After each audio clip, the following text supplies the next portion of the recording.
शिक्षा शेरनी का वो दूध होता है जो पिएगा वो दहाड़ेगा ही। मुझे लगता है कि इस तरह के बेतरतीब बात कोई योजनाकार ही लिख सकता है, कोई षड्यंत्रकारी ही लिख सकता है।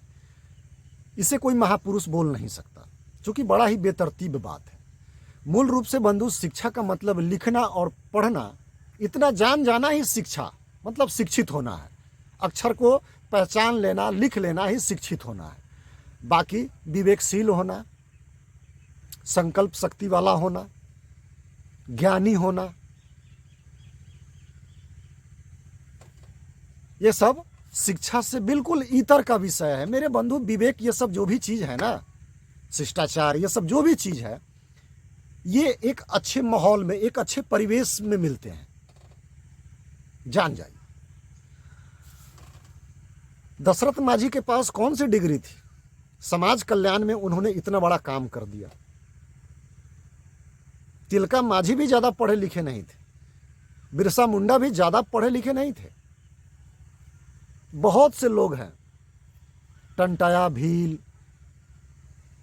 मतलब कि बहुत से अनगिनत है, जिसको हम मतलब कि गिनती में आपके सामने हम नहीं रख सकते।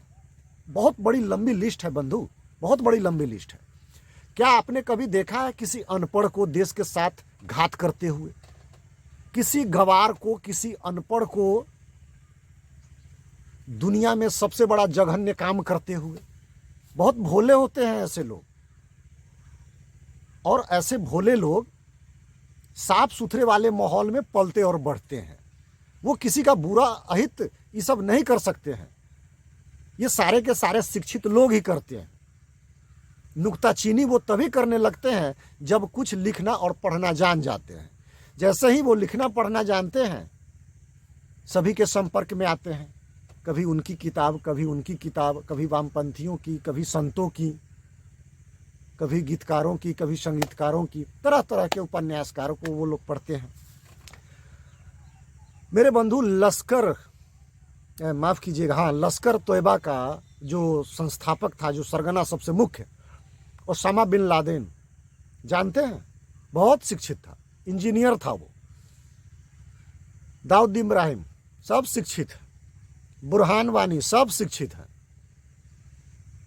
अफजल गुरु, सब शिक्षित हैं, बहुत भारी शिक्षित हैं। ये नेपाल के वामपंथियों के जो ये नेता हैं, पुष्प कमल दहल प्रचंड, केपी शर्मा ओली, बहुत पढ़े लिखे ब्राह्मण सब है, लेकिन पतित आत्मा सब है।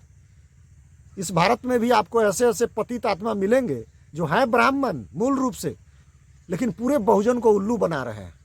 बहुजन के पास दिमाग ही नहीं है। एक षड्यंत्रकारी का कोई लेख पढ़ लेता है और एकदम बावला हो जाता है। मैं कहता हूं कि आप जितना उसको पढ़ते हैं ना, उतना खुद को पढ़े, खुद को पढ़े, बिल्कुल मेरी तरह। किसी भी झूठ को पकड़ने में जितना एकांतवास सहायक होता है, मुझे लगता है कि दूसरा कोई हो ही नहीं सकता। मेरे बंधु, अच्छा बने, अच्छा सोचे और अच्छे संगतियों में रह करके अपने आप को संवारने की भरसक प्रयास करें। जय श्री राम, जय सत्य सनातन धर्म की जय हो।